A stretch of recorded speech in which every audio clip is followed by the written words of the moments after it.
국보 1호. 숭례문 화재 사고. 너무나 안타까운. 네.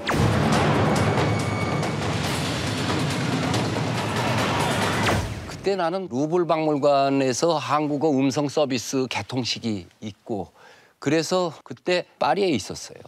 근데 옥조 건축이 지붕에 불났을 적에 소방 매뉴얼의 1번이 기와장을 끌어내리고서는 불을 꺼야 되는 겁니다. 근데 문화재는 소방관이 못 부십니다. 그러니까 숭례문에서 그 연기가 나왔을 적에 내가 책임질 테니 저거 부시고 꺼라. 그 얘기를 할 수 있는 사람이 아무도 그 자리에 없었습니다. 좀 안타깝습니다. 운명이 장난도 아니고. 네, 숭례문 화재를 냈던 시절의 문화재청장이라고 하는 거는 죽고 난 다음에도 기록에 남을 거예요. 그렇죠? 그냥 그 비극적인 운명으로 갖고 살아야죠. 그러니까 더 열심히 문화재를 사랑하고 보존하는 거로 보답을 하겠습니다.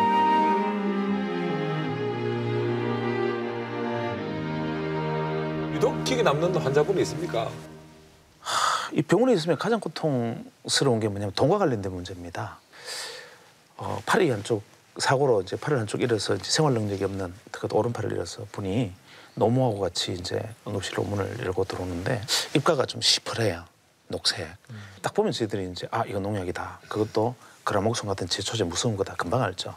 근데 노모가 오셨는데 이마에 주름이 겹겹이 치시고 얼굴이 금깨타시고 손에까지 주름이 있는 인생의 어떤 삶의 나이테가 머리끝부터 발끝까지 왜 쫙 새겨진 할머니 한 분이 손을 잡고 끌고 들어오셨어요. 위세척을 할 수밖에 없죠. 희망 없다는 건 압니다. 그래도 할머니 위세척을 해야 됩니다. 그러니까 할머니가 서늘하게 한 말씀을 하세요. 아들이 약을 먹었는데 살릴 수 있나? 할머니 이거 살릴 수 없는 약인데요. 약을 드셔도 못 살립니다. 그러면 갈란다. 그거 물어보러 왔다 이러세요. 할머니 그래도 아드님인데 치료를 해야 안 되겠습니까? 그러니까 못 산다며. 그래도 이대로 집에 가실 수는 없지 않습니까? 그럼 돈 안 받을래? 결국 우여곡절 끝에 위세척은 하긴 했지만 위세척을 하고 난 다음에 이제 위세척을 하다 물이 막 흘러내리는 꽃이 막 젖었지 않습니까? 입원 수속을 해야 되는데 그냥 퇴원을 하신다고 이제 환자를 데리고 문을 열고 나서는데 찬바람에 칼바람이 막 부니까 택시라도 타고 가야 될 것 같지 않습니까? 가서 1,000원짜리 몇 장을 이렇게 드리고 돌아서는데 수희 아저씨가 그러더라고요. 저분 분명히 택시 안 탄다. 아니야 될까 택시비를 드렸는데 아들의 손을 잡고 그냥 거리로 버스 주장으로 그냥 이렇게 걸어가시는데요. 이건 우리가 말로 표현할 수 있는 언어라는 것으로 표현할 수 없는 것들입니다. 사회라는 곳에서 지금까지 뒤에서 가장 어두운 곳에서 힘들게 겨우 생존을 해온 사람들이 그 생존이 너무나 힘들고 고통스럽기 때문에 아들이 약을 먹었고요. 그런데 문제는 그 아들이 또 돈의 문제 때문에 치료를 받을 수 없고요. 또 할머니는 그 문제 때문에 약을 먹은 아들의 손을 잡고 다시 집으로 돌아가야 되는데 세상에서 참 많은 것들에 대해서 기회라는 것이 차이가 있는데 사람이 사는 문제, 최소한 생존의 문제 이것은 모두에게 공평하게 기회를 주는 것이 건강한 사회가 아니겠는가. 평등해야 된다. 평등해야 된다.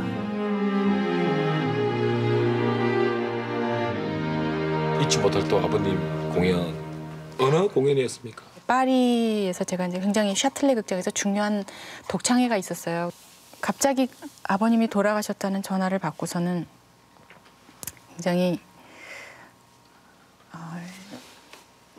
우선 믿어지지가 않았고요. 그리고 당장 저는 짐을 싸서 이제 아버님을 그렇죠. 만나러 가려고 했죠. 근데 어머님께서 그러시더라고요. 음악회를 아버님께 바치는 것이 너의 도리다. 이제 그렇게 얘기를 하셔서 참 노래가 이제 끝나고서 앵콜을 해야 되는데 그때부터 이제 갑자기 참았던 그 울음이 나오기 시작하는데 이제 제가 지금 이 시간에 한국에서는 저희 아버님 장례식이 이루어지고 있다고 나의 사랑하는 아버지라는 노래를 이제 하면서 이 노래를 아버님께 바친다고 근데 사람들이 뭐 여기저기서 울고 뭐 다 이제 막 그렇게 했는데 아유 글쎄요 어떻게 보면 참 잔인해요. 참 잔인한 것 같아요. 그렇게 그 슬픔과 그래 사람으로서 정말 컨트롤이 안 되는 그런 감정을 있고 노래를 해야 된다고 생각을 한다면 다른 악기도 아니고 목이 탁 막히잖아요. 일단은 말이 안 나오거나 울고 이러면 목소리가 노래가 안 될 텐데 저는 그날은 아버님께서 정말 많이 제 옆에 계셔주신 것 같아요.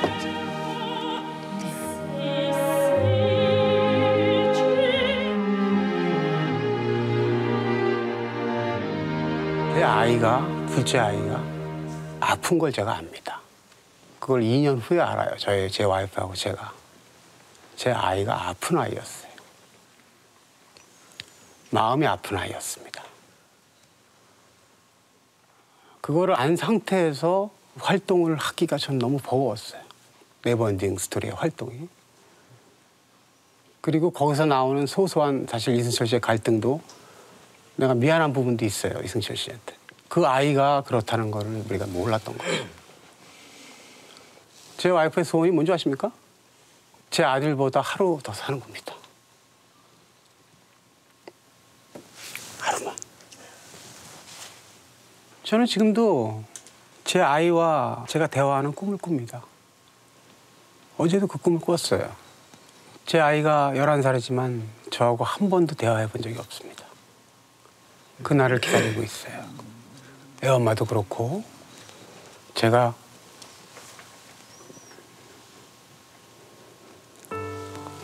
잠깐만. 제가 예능을 하고 갑자기 시작을 하고 음악적인 자존심만 내세우면서 있을 수는 없다는 결론을 내린 시점입니다.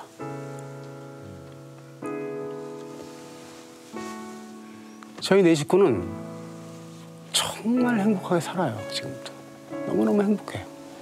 나는 그 우현이가 더 이상 안 자랐으면 좋겠어. 그 상태가 너무 좋아요. 제 와이프는 너무나 큰 상처를 받았어요. 그 아이 때문에 받은 상처가 아니에요.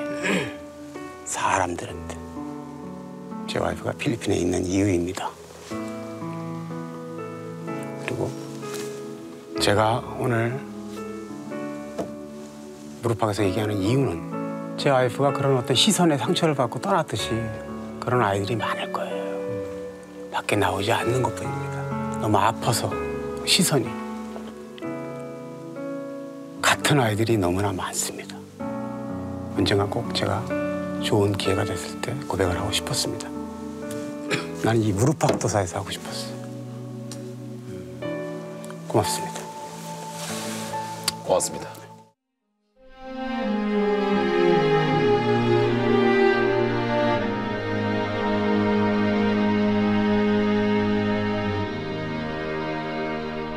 어느덧 이제 데뷔 20년. 네.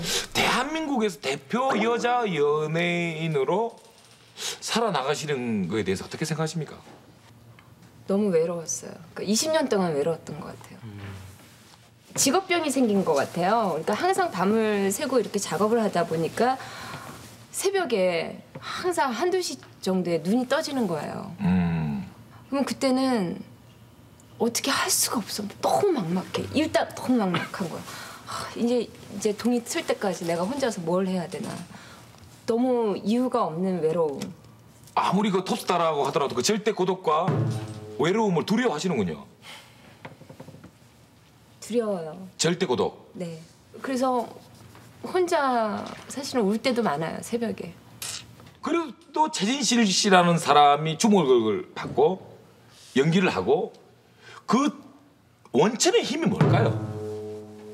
지금이니까 이제 시간이 어느 정도 흘렀으니까 얘기지만 그 여자로서 연기자로서 이제는 모든 게 다 끝났구나라는 생각도 할 때가 있었고 본인 스스로 놓고 싶었어요. 그냥 다. 어디서부터 다시 이렇게 맞춰서 가야 될지를 이어서 가야 될지를 모르겠더라고. 이게 너무 망가지니까. 다시 방송계로 제가 나왔을 때 반대하시는 분들 굉장히 많았고 비관적이셨어요. 다 많은 분들이. 그렇게 좋지만은 않았어요. 그걸 알면서도 갔죠. 그러니까 몇 배의 노력을 했고 여기서 주저앉을 수는 없다라는 생각.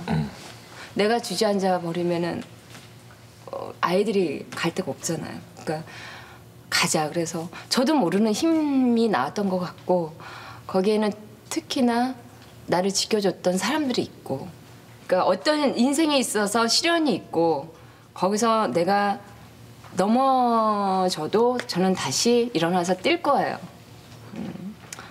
그게 나다운 거 아닌가.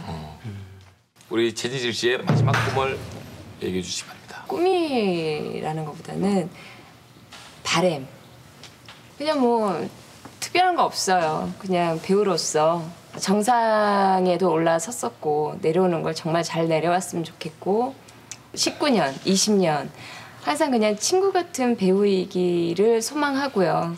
예, 그 정도의 꿈을 갖고 있어요.